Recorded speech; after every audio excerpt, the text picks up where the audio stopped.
Here. Moving on to work session. Second. All in favor? Aye. Thank you, City Council. First item we have this evening matters for discussion, special event applications. Tom Gilmore.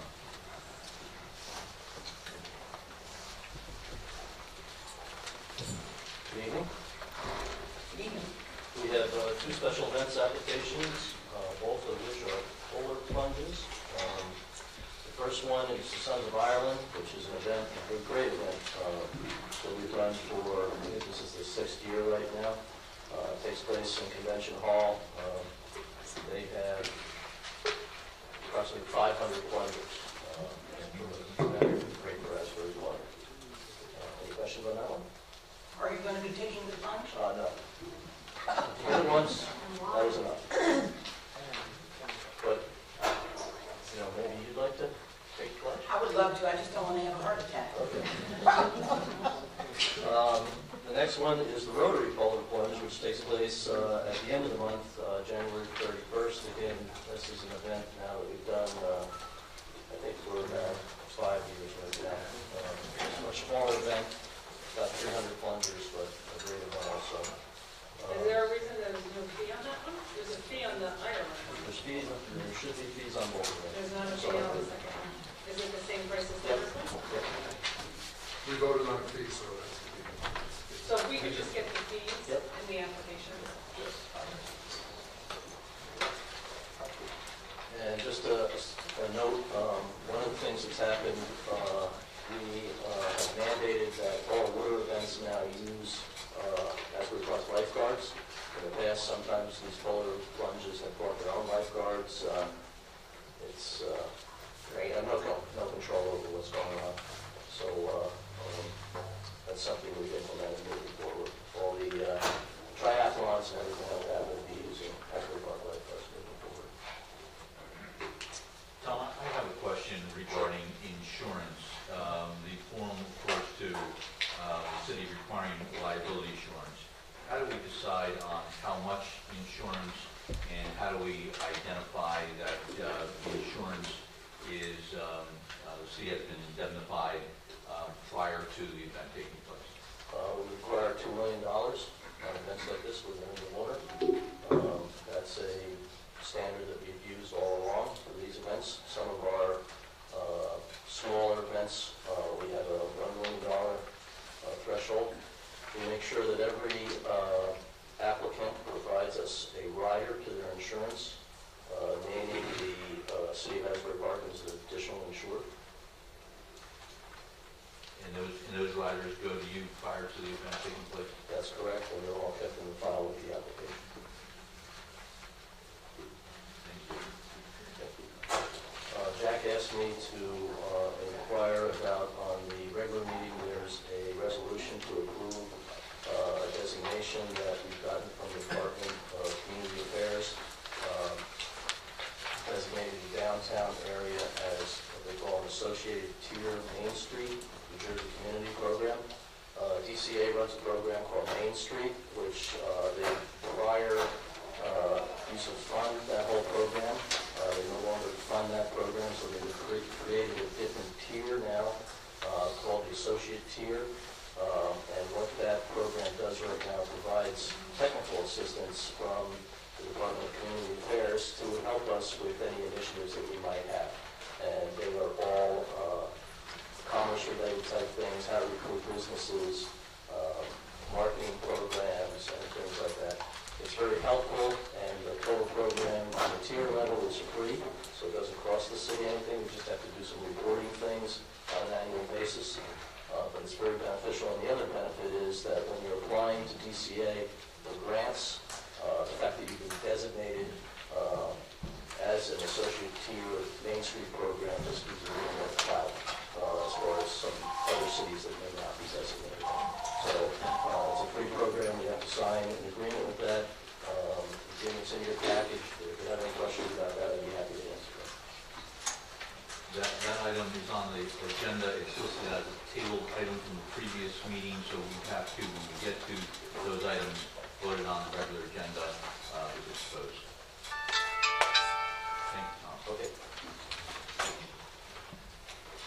regarding presentations. The DEP was going to be here this evening to make a presentation regarding beach replenishment. However, they decided not to make this meeting, and they will be here hopefully the first meeting in January to explain the beach replenishment program and the use of Fisherman's parking lot.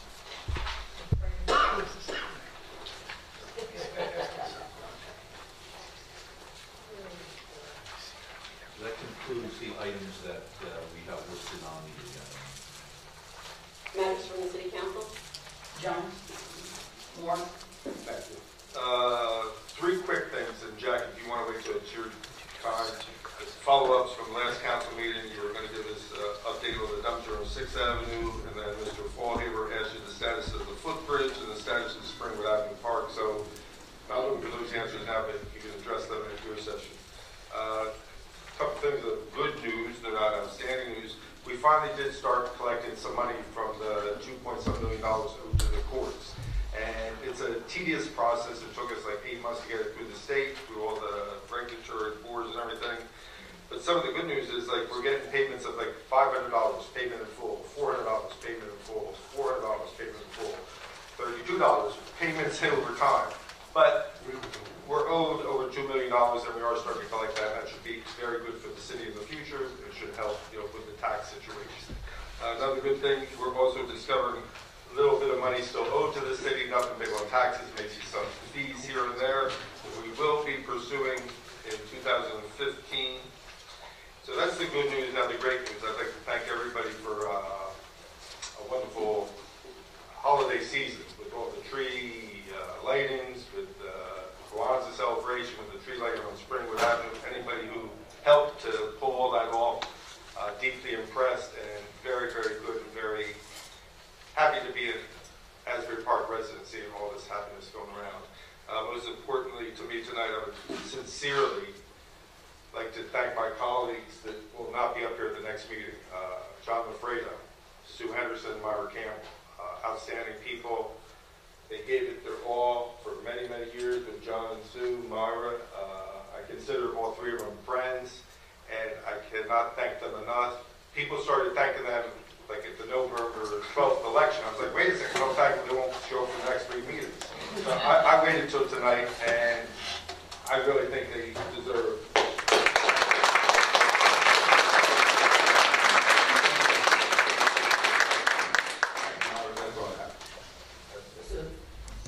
Okay. I'm not giving a big speech, but it is my opportunity just to have a little bit of a talk about being up here, which is a lot different than sitting down there. Monica found that out. And I'm not going to talk about a list of all my accomplishments, all the committees I've been on, and countless hours that I've spent dedicated to the city, because it's not about me. It's about a team. And I think John and Amy found out real quick that, that you can't do this job by yourself. You have to have a group up here. And we don't always agree. We certainly don't. And we didn't air our differences up here. We kind of argued in the background, but we came together to do the best for the city of Asbury Park, whether we agreed or not. But I moved here 21 years ago, and I remember going down Cookman Avenue and there was tumbleweed. There was no stores. I think the antique in the arcade there, right by there, the antique store was the only one open. An occasional restaurant here and there, but there was nothing there. And when John got on, before I did with the council, they brought this town back to life. And I was very proud to be a part of that in the 7 years that I served on this. But I didn't, again, do it by myself. I felt that the last council that I served with, I made great friendships, but I learned a lot. I learned a lot from the professionals, and I'm still learning from the professionals that are here. Fred dots every I and crosses every T. He's an amazing lawyer, and I've learned a lot. Redevelopment.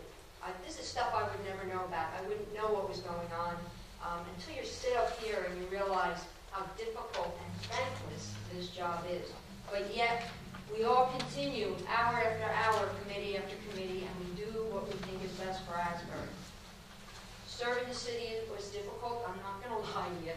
And the reason why I moved here in the beginning was because we were a diverse community, and that's what I was looking for. And that's what I'm very proud of about Asbury Park. That, you know, you can't divide the city. We're not east-west. We're a city that works together. And one thing I am very proud of is that development is coming on Springwood Avenue. That we helped bring together and create a senior center and everything that went along with it. And even though the infrastructure was quite painful at times, the end result is what you see now, and there's a lot more to come. And I know the council that comes up here is going to keep that ball rolling. They better, or I'm going to be sitting down there and coming to the microphone to make sure that it does. So I wish everyone that's on the council good luck. Grow a very tough skin, because you're going to need it. And just know that, stay honest, and know that your heart is in the job that you do, because that's important. Thank you.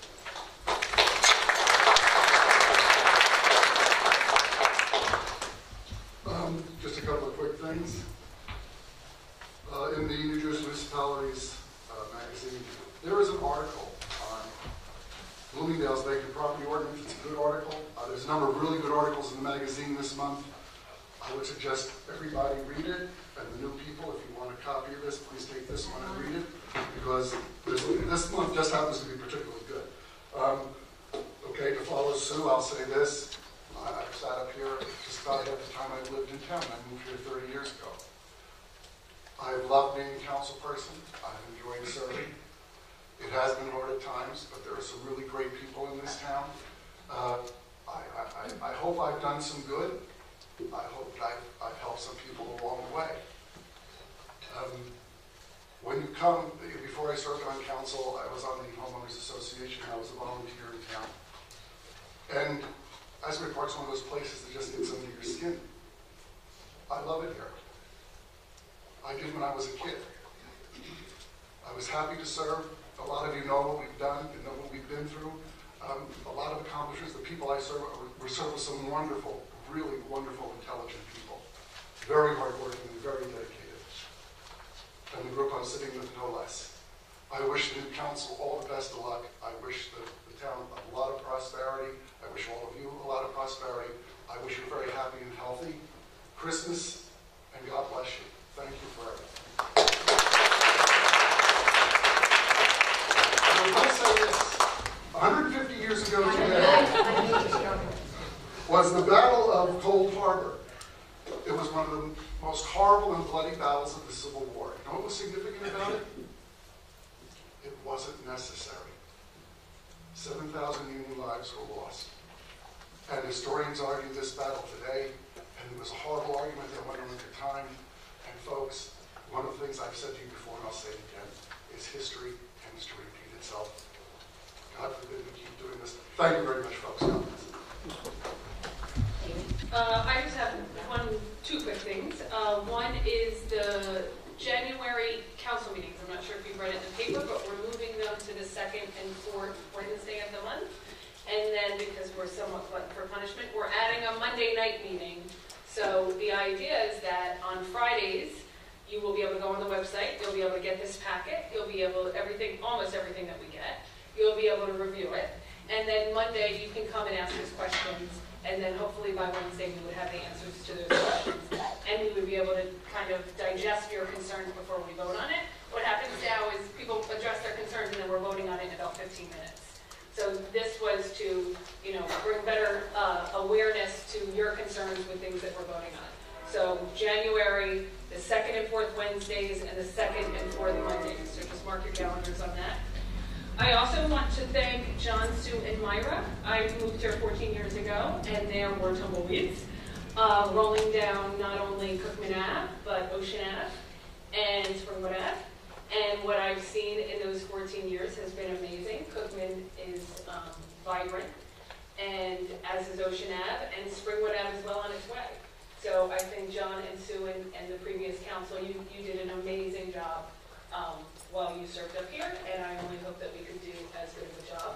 Myra, I think you've done a great job in the 16 months that you've been on. I don't think it's been easy. I think we all were a little surprised at how difficult this is, but I think I can safely say that we all truly love this city and truly love serving all of you. That's it.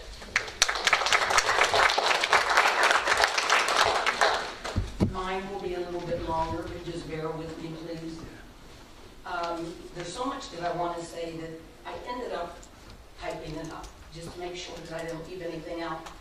But as mayor of the city of Asbury Park, as I look back on my tenure in this office, and my hope for the future of this great city, on 2 occasions, I made history during this term. Number 1, I was sworn in as the first African-American female mayor of Asbury Park, and I do believe probably there may not be another African-American female mayor. That's number 1. And no other mayor in the city has ever been set in this office for 15, 16 months. So I'm probably the only mayor that has had this short of a term. I do want to say that my swearing-in ceremony left an indelible imprint on my mind. The orchestrated hate campaign, and I've got to bring this up, on July 1st, 2013 was deplorable and depicts that our community is not a united community. And I'll tell you one of the things that ran through my mind, it had been a different place and time, then I would have been strange fruit. And for those of you that don't know what strange fruit is, look up the lyrics for Nina Simone or Billie Holiday, and then you'll find out what strange fruit is. There's not one day, having said that, there is not one day that I have been mayor that I've regretted it. It has been an unbelievable opportunity, and I have enjoyed every bit of it. And many of you have been here to see how council gets targeted and beat up. But you know what? That's the reason why we're here, because we do have tough skins. We can endure that. There's one thing that I have said from time to time, why am I doing this and not getting paid? And that is the truth. I've enjoyed going to the events, the fundraisers different people have had. I would like to thank Sue and John, because they have been here longer than the other 3 of us. And so with them being here, the length of time that they've been, they have learned and seen a lot. So I think everyone should commend them for the time that they put in. I thank them because I wouldn't be in this position without them. And I hope I did not cause any conflict in our community because they did vote for me. I truly hope that. John Moore, I wish you the best. I know you'll do good. John and I, July 2nd, 2013, John and I had a conversation on the phone day after the swearing in, and we have stayed in contact with one another. We've not always agreed, but we've stayed in contact with one another. Amy, I wish you the best also. I know you're a fighter, and you'll do the best that you can for the citizens of the city of Asbury Park. I'd like to mention just a few highlights, because when I do something, I generally do it 150%. And I was told once before, Myra, you don't have to list everything you did. And so I'm not going to do that. But I am going to mention some of the things I was exceptionally proud of being involved in. There was a micro entrepreneur business seminar that was held in this chamber. It was an opportunity for anyone in the community that wanted to get information about starting their own business and also getting finances.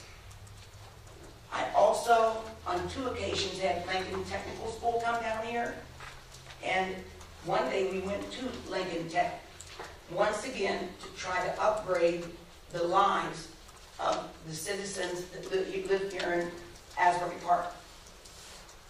There was a gentrification workshop that I had attended. You may have heard me talk about it before. I am sorry that that wasn't videotaped because everyone needs to have access to that seminar. It was excellent. I went to Baltimore and went to a code enforcement workshop. And I've got to say this, as far as code enforcement, we are so understaffed, it is unbelievable. We could clean up this city, but we need more code enforcement officers. The article that John talked about, there's tons of information out there as to how a city can get rid of its abandoned properties. So, the league, last year and this year I went to the league. I attended about 5 workshops. Jackie Pappas, she was in most of them with me, but there's invaluable information at the league. I could go on and on, but I'm not going to do that. I do want to say that in coming into office, one of the things that I had hoped to be able to do is to bring in a group, RGI group. RGI has trained 3 Asbury Park police officers. They train the officers to de-escalate situations. And I could talk about Ferguson, Staten Island, etc., Cleveland, but some of those incidents probably would not have occurred had the officers known how to de-escalate the situations. But having said that, let me tell you this. Just 2 weeks ago, I called the police. If I need help, or if there's someone in my neighborhood or in the block, who do I call? I call the Asbury Park Police. And so I really appreciate their service and their help to everyone in the community. Jack Hogan is the name of the guy that runs RGI group.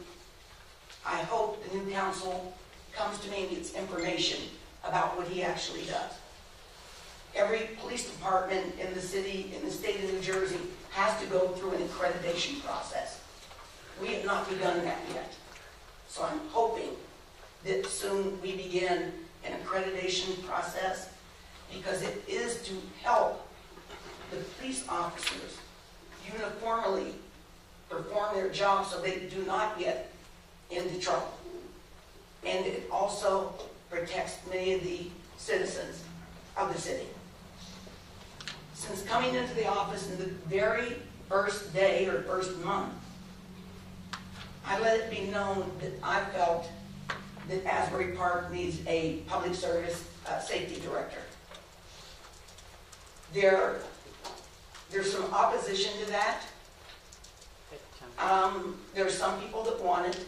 If anybody is interested in knowing the benefits of a chief of police and the public safety director, once the chief of police is in, that individual is in until they turn 65. If for some reason you have a public safety director, they serve at the will of the council. And that's basically one of the reasons why I wanted a public safety director.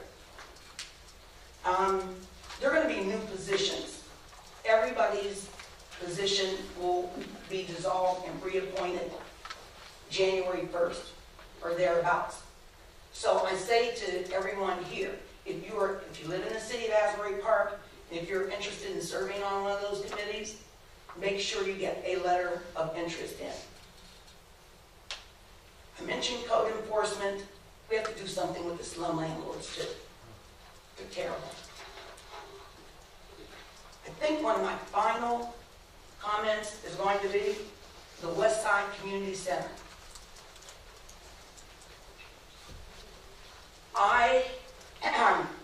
I will not be sitting up here January 1st, but I make a commitment to every citizen here in the city of Asbury Park that I will fight to get a dead institution that does not serve the community, does does not go by the bylaws of the organization. I will make sure that that occurs, that all of those things, all the things that are wrong with the West Side Community Center, that they're corrected, and that becomes a lively place where the residents and the children of our community can go. When I hear the acting executive director of the West Side Community Center and the president, one of the same, stand at that mic last meeting and make the statement, there's tennis shoes, which is an indication of gang activity. There are tennis shoes behind the West Side. And that person does not pick up the phone and call her board member that works for Public Works. That's beyond me. When I hear the kids are breaking into the West Side Community Center, the first thought that comes to my mind, well, they wouldn't be trying to break in if there were activities, because they would be welcomed in. Open arms, because there would be activities. I look out and I see some of you that have had some type of connection with the West Side. You will be contacted to tell your story as to what the West Side Community Center meant to you when you were growing up. It's almost a historical building, and it's wasted away. I've already put together some plans to bring about change, and one way or another, we're going to have another building in this city where the young people will have a place to go, and adults also. So, mark my word, January 1st, that's what I'll be working on. And I'll be working on trying to rebuild my livelihood. I want to, and there's just two other things that I want to mention. Just want to read one verse, because this has truly been an opportunity that I have to thank those who put me in this place, and I'd like to thank you for letting me serve you. But, you know what that is, right? It's going to bring back a memory or two to someone. On December 31st, my term will end as the current mayor of the city of Asbury Park. During this month, while acting in an official capacity and attending various events, I read the first verse of this song.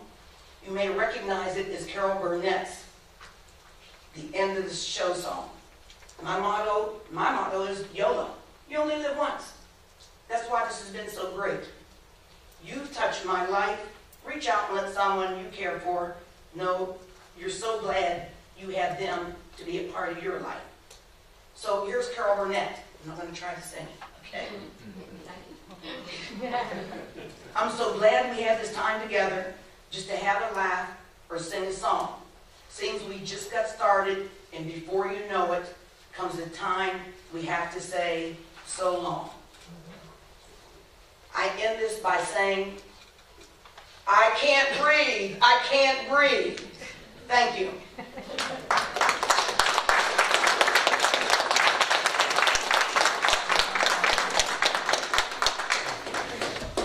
Matters from the city manager. Now, one item I have our CFO, Ricky Gartz, who is going to review with you an item that was also tabled from last week. And that item, again, is on the agenda listed as a tabled item. And is a resolution bringing contract for telephone and internet services. Good evening, Mayor and Council. I provided you a memo with an overview of what Tracy Lazardi and myself have done over the last 8 months in reviewing our telephone service in the city. And what we did was go out and obtain quotes for what we currently have. We received 7 quotes. One person refused to respond to us. 3 others just submitted their quotes. 3 other vendors. We interviewed and permitted them to walk through all our facilities so they could see everything, on the playing field, so everybody knew what our phones looked like, our infrastructure looked like, and we afforded them the opportunity to submit their quotes to us. They're allowed to build quotes instead of bids because of what they're regulated by the BTU. We're here tonight, and it's on your agenda to award a 3-year contract to Monmouth Telecom, who provided us the lowest quote of $5,793.63. Renwood Communications came in at $6,066.84. However, their quote did not include our fax machines, which would be at an additional cost. And SpectraTel came in at $6,279.67. I'm here to answer any specific questions you may have on the memo I gave you and the resolution you have that I have before you to award a contract.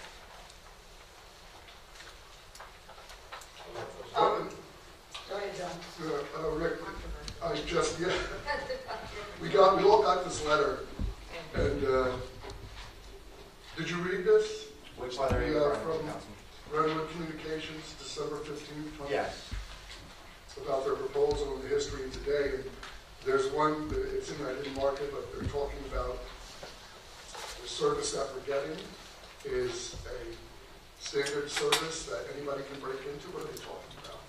I have 2 gentlemen from Monmouth Telecom here that can speak to that effect. If you would like them to come up and answer those specific questions. The technicalities are not my expertise.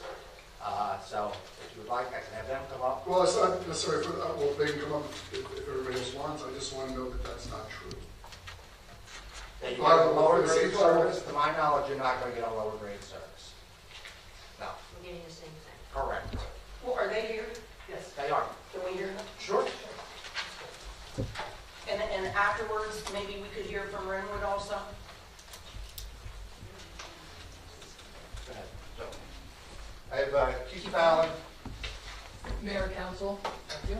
This is Ken Leland, President.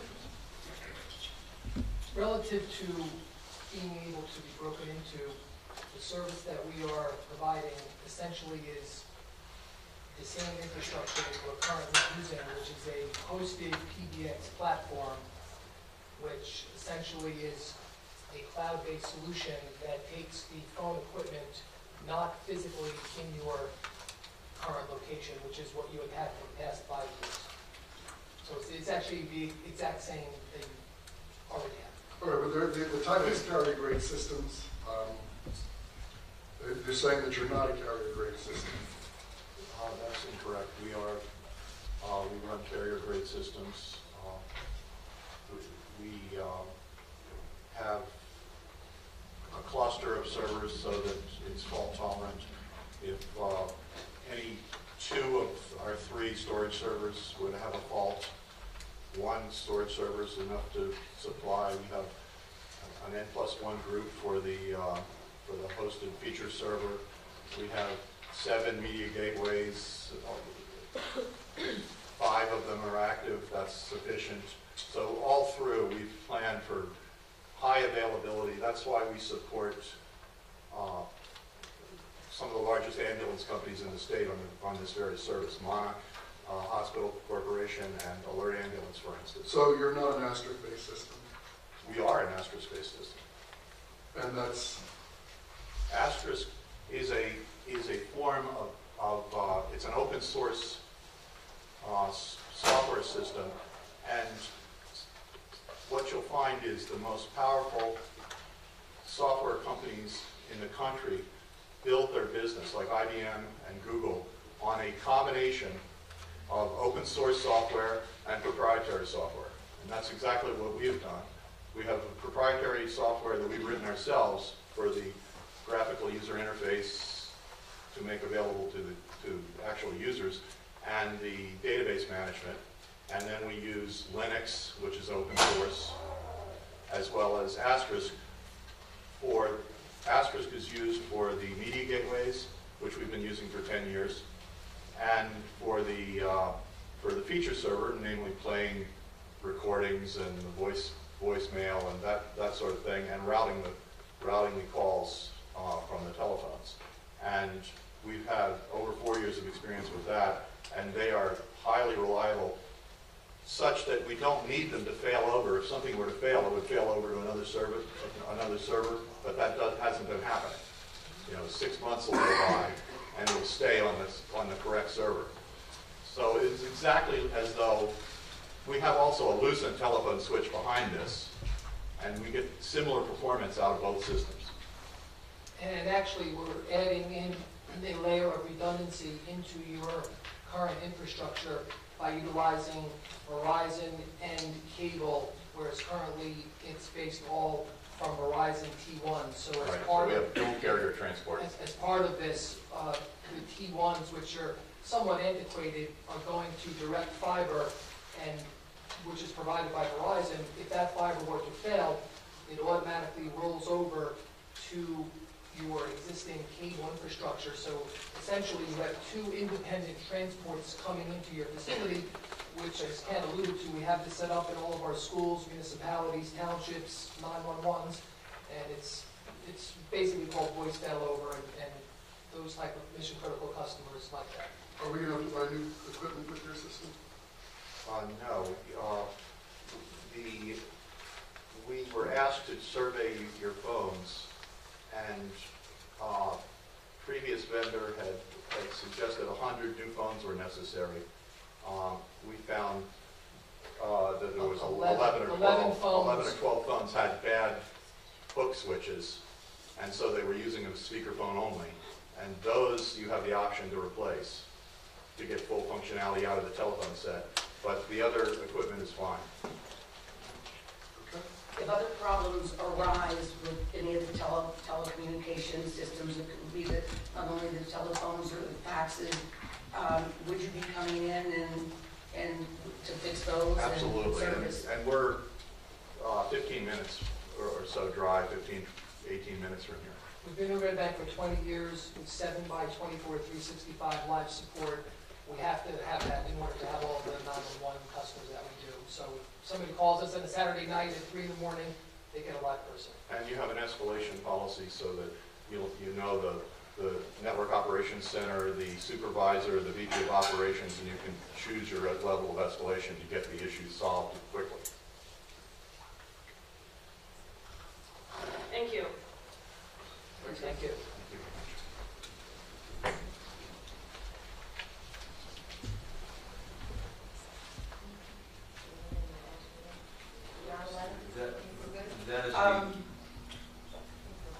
Since we gave them an opportunity, Renwood, is there anything that you want to say in response to their? And we have to keep it brief.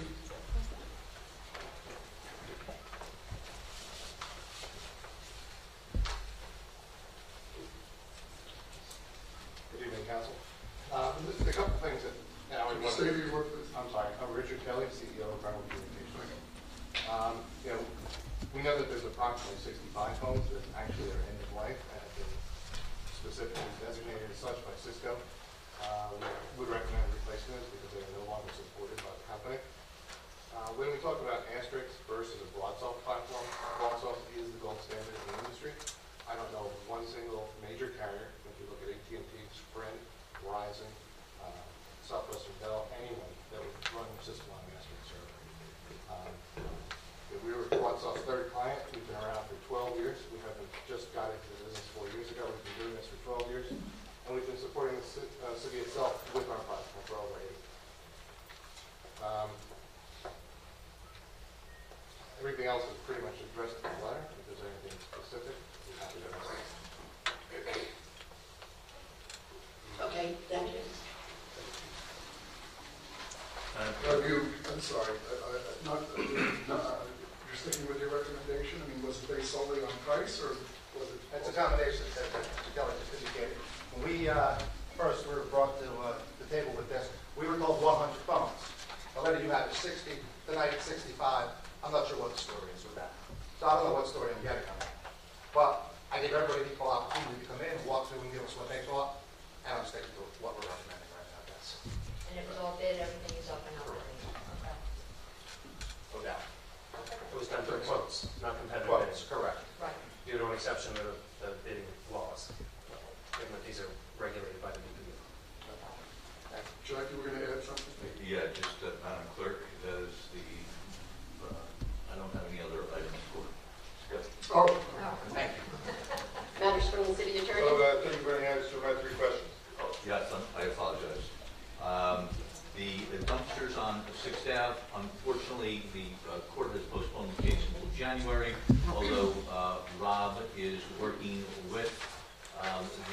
attorney for the property owner.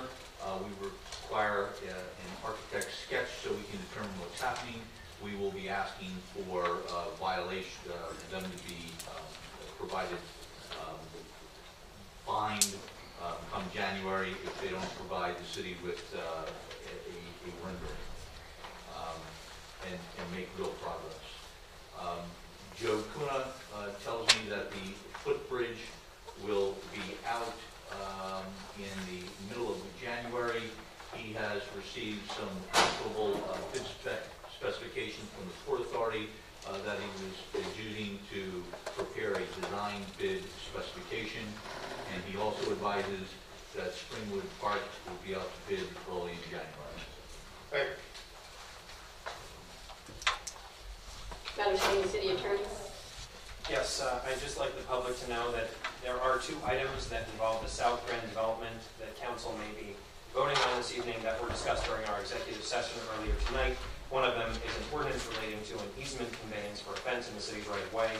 The other is a tax exemption agreement. They were discussed earlier. They are the only items that were addressed during our executive session tonight that council may take formal action on this evening. And Mayor and Council, if I could just take a moment to let you know that it's been a great privilege and honor for me to have served as your city attorney for the last 18 months, and I'd like to thank you for that opportunity. You are all very hardworking, dedicated, and talented individuals with whom I greatly enjoyed working. And I'd like to offer my best wishes, especially to Mayor Campbell, Deputy Mayor Henderson, and Councilman Lafredo on your retirement from public service. I've worked with several of you for many years from this days. And all my best wishes to you. Thank you. Thank you. Motion to adjourn. So moved. Second. All in favor? Aye. Oh, we got 5 minutes. Let's take a 7-minute break.